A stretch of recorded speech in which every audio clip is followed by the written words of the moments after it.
ZEE5 ಇರುವಾಗ ನೀವು ನಿಮ್ಮ ನೆಚ್ಚಿನ ಶೋಗಳನ್ನ ಎಂದಿಗೂ ಮಿಸ್ ಮಾಡಿಕೊಳ್ಳುವುದಿಲ್ಲ. ಅದು ಸಂಪೂರ್ಣ ಉಚಿತವಾಗಿ. ಪಾರ್ಥ ಅವ್ರು ಬಂದ್ಮೇಲೆ ಅವ್ರ ಹತ್ರ ಕೇಳಿ ಹೇಳ್ತೀನಿ. ಓಕೆ, ಆಮೇಲೆ ಮೀಟ್ ಮಾಡೋಣ, ಸರಿನಾ? ಓಕೆ, ಬಾಯ್. ಹಾಯ್ ಹೆಂಡತಿ. ಅರೆ, ಇದೇನಿದು ಹೊಸದಾಗಿ ಹೆಂಡತಿ ಅಂತ ಕರಿತಿದ್ದೀರಾ?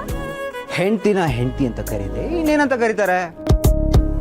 ಈಗ ಅಫಿಷಿಯಲಿ ನೀವು ನನ್ನ ಹೆಂಡತಿ, ಅದಕ್ಕೆ ಹೆಂಡತಿ ಅಂತ ಕರೆದೆ. Not sounding nice? ಇಲ್ಲ ಇಲ್ಲ ಇಲ್ಲ, ತುಂಬಾ ಚೆನ್ನಾಗಿತ್ತು. ಆಕ್ಚುಲಿ ಪಾರ್ಥ, ನೀವು ನನ್ನನ್ನ ಅತ್ತಿಗೆ ತಂಗಿ ಅಂತ ಕರಿತಿದ್ರಲ್ವಾ, ಅದಕ್ಕಿಂತಲೂ ಹೆಂಡತಿ ಅಂತ ಕರೆಯೋದು ಚೆನ್ನಾಗಿದೆ.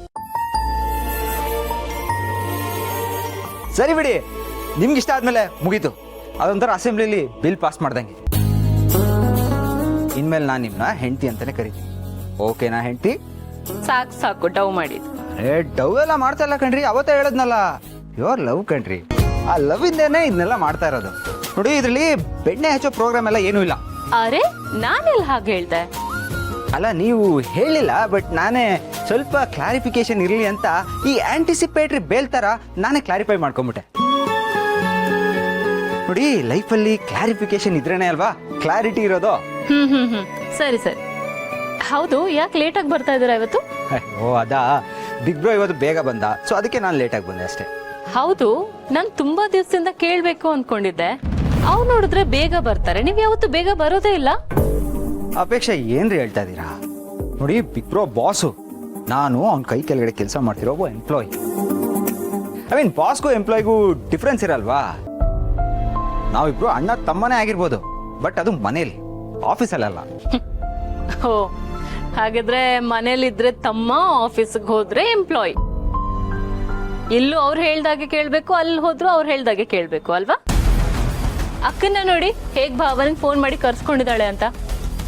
ಎಷ್ಟೇ ಆದ್ರೂ ನಾನು ಎಂಪ್ಲಾಯಿ ಹೆಂಡತಿ ಅಲ್ವಾ, ನಾನು ಒಂಥರ ಎಂಪ್ಲಾಯಿನೇ. ಇಲ್ಲಿ ಅಕ್ಕನ ಮಾತೇ ನಡೆಯೋದು, ಅವಳಿಗೆ ಬೆಲೆ ಜಾಸ್ತಿ. ಹೌದು, ಅದಕ್ಕೆ ಬಿಗ್ ಬ್ರೋನ ಕರ್ಸ್ಕೊಂಡ್ರ? ಯಾಕೆ? ಯಾಕೆ ಅಂದ್ರೆ ಹೊಸದಾಗಿ ಮನೆ ಕೆಲ್ಸಕ್ಕೆ ಬಂದಿದ್ಲಲ್ಲ, ಅವಳು ಹೇಳ್ದೆ ಕೇಳ್ದೆ ಮನೆ ಬಿಟ್ಟು ಹೋಗ್ಬಿಟ್ಟಿದ್ದಾಳೆ. ಯಾಕೆ ಹೋದ್ಲು, ಎಲ್ಗ್ ಹೋದ್ಲು ಅಂತ ಅಕ್ಕಂಗ್ ಫುಲ್ಲು ಟೆನ್ಷನ್. ನಾನು ಅವತ್ತೇ ಬಡ್ಕೊಂಡೆ, ಓವರ್ ಆಗಿ ಆಡ್ಬೇಡ, ಯಾರನ್ನ ಎಲ್ಲಿಡ್ಬೇಕು ಅಲ್ಲೇ ಇಡು ಅಂತ. ಈಗ ನೋಡಿ, ಆ ಮನೆ ಕೆಲ್ಸದೊಳೆ ಹೇಗೆ ಕೈ ಕೊಟ್ಟು ಹೋಗ್ಬಿಟ್ಟಿದ್ದಾಳೆ ಅಂತ.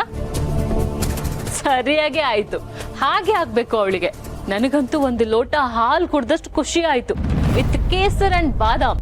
ಅಪೇಕ್ಷಾ, ಅವ್ರು ಕಾಣಿಸ್ತಾ ಇಲ್ಲ ಅಂದ ತಕ್ಷಣ ಅವ್ರು ನಾಪತ್ತೆ ಆಗಿದ್ದಾರೆ ಅಂತ ಹೆಂಗ್ ಅನ್ಕೋತೀರಾ? ನೋಡಿ, ಏನೋ ಪ್ರಾಬ್ಲಮ್ ಆಗಿರ್ಬೇಕು, ಏನೋ ಎಮರ್ಜೆನ್ಸಿ ಅಂತ ಹೋಗಿರ್ತಾರೆ. ಸುಮ್ಮನೆ ಇದನ್ನ ಯಾಕೆ ಒಂದು ದೊಡ್ಡ ಇಶ್ಯೂ ಮಾಡಬೇಕು? Just B positive. ಏನ್ ಬಿ ಪಾಸಿಟಿವ್? ಹಾ, ಅಲ್ಲ, ಇಷ್ಟು ದೊಡ್ಡ ಮನೆಗೆ ಒಬ್ಬ ಮನೆ ಕೆಲಸದವ್ರನ್ನ ಹೈಯರ್ ಮಾಡ್ಬೇಕಾದ್ರೆ ಡಿಗ್ನಿಟಿ ಬೇಡ್ವಾ? ನಮ್ಮ ಅಕ್ಕ ಅಂತೂ ಮಿಡಲ್ ಕ್ಲಾಸ್ ಬುದ್ಧಿ, ಅವಳು ಇರೋದೇ ಹಾಗೆ, ಲೋ ಕ್ಲಾಸ್ ಅಲ್ಲೇ ಯೋಚನೆ ಮಾಡ್ತಾಳೆ, ಯಾವತ್ತೂ ಹೈ ಕ್ಲಾಸ್ ಲೆವೆಲ್ಗೆ ಬರೋದೇ ಇಲ್ಲ. ಇರ್ಲಿ ಬಿಡಿ, ನಾನು ಯಾಕೆ ಅವಳ ಬಗ್ಗೆ ಮಾತಾಡ್ಲಿ? ಸುಮ್ಮನೆ ಅವಳ ಬಗ್ಗೆ ಮಾತಾಡಿ ನಾನೇನಕ್ಕೆ ಕೆಟ್ಟೊಳಾಗ್ಬೇಕು? ಅಪೇಕ್ಷಾ ಪ್ಲೀಸ್, ನೋಡಿ, ಅದಕ್ಕೆ ಬಗ್ಗೆ ಏನೇನೋ ಮಾತಾಡಬೇಡಿ. ಅವ್ರು ಏನು ಅನ್ನೋದು ನಿಮ್ಗಿಂತ ಚೆನ್ನಾಗಿ ನನಗೆ ಗೊತ್ತು. ಅಪ್ಪ, ಎಲ್ರೂ ಅವರು ಸಮವಾಗಿ ನೋಡ್ತಾರೆ, ಹಾಲಂತ ಮನ್ಸವ್ರು. ನಾನು ಸುಮ್ಮನೆ ಇದ್ದೀನಿ ಅಂತ ಅವ್ರ ಬಗ್ಗೆ ಮಾತಾಡ್ತಾನೆ ಇದ್ದೀರಲ್ಲ, ಟೈಮ್ ಅವ್ರ ಬಗ್ಗೆ ಮಾತಾಡಿದ್ರೆ ನಿಮಗೆ ನೋವಾಗ್ಬಿಡತ್ತಲ್ವಾ? ನನಗೆ ಗೊತ್ತು, ನೀವ್ ಯಾವತ್ತಿದ್ರು ಅಕ್ಕನ ಪರಾನೆ ಅಂತ. ಕೊನೆಗೂ ನಿಮ್ ಬುದ್ಧಿನ ತೋರಿಸ್ಬಿಟ್ರಲ್ಲ.